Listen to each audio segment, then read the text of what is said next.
Tomato, শসা, কাঁচামরিচগুলো আমি একটু সুন্দর করে ধুয়ে নিচ্ছি।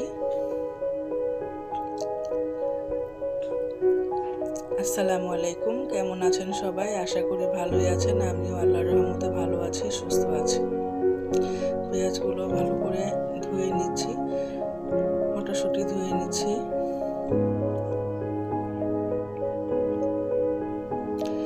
পোলাওয়ের চালটা আমি একটু ভিজিয়ে রাখবো।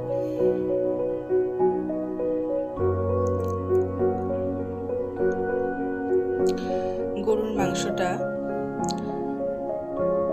সমস্ত রকমের মশলা মিশিয়ে ভালো করে হাতে মাখিয়ে নিয়ে আমি চুলায় বসিয়ে দেব।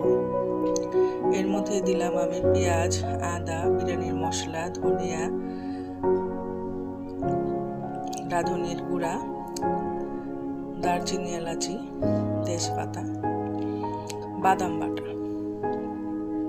পোলাওর চালটা ভালো করে ধুয়ে নিচ্ছি। এটা ধুয়ে ঝরিয়ে রাখবো।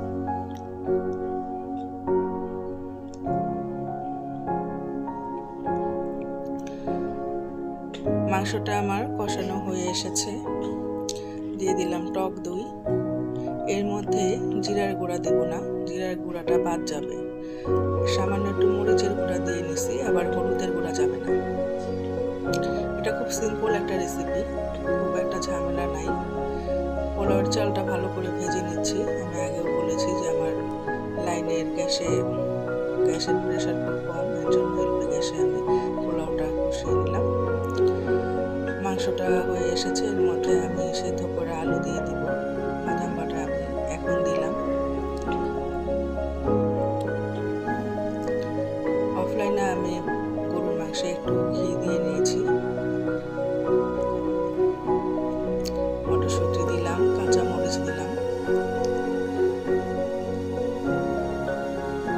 গরম মশলাগুলো আমি মাংস হওয়ার আগ মুহূর্তেই দিই, শুরুতে দিই না, তাতে খাবারটা আরো ভালো হয়। কাঁচামরিচ দিলাম। আলুগুলা যেহেতু সেদ্ধ করার আগেই শেষ পর্যায়ে দিয়ে দিছি, এখন মাংসগুলা পোলাওয়ের সাথে দিয়ে নিলাম। কিছুক্ষণ ভাপে রেখে আমি এটা ভালো করে মিশিয়ে নিচ্ছি। পোলাও বিরিয়ানিটা আমার অলমোস্ট ডান। এই যে দেখুন, একটু পরিবেশন করেও দেখালাম।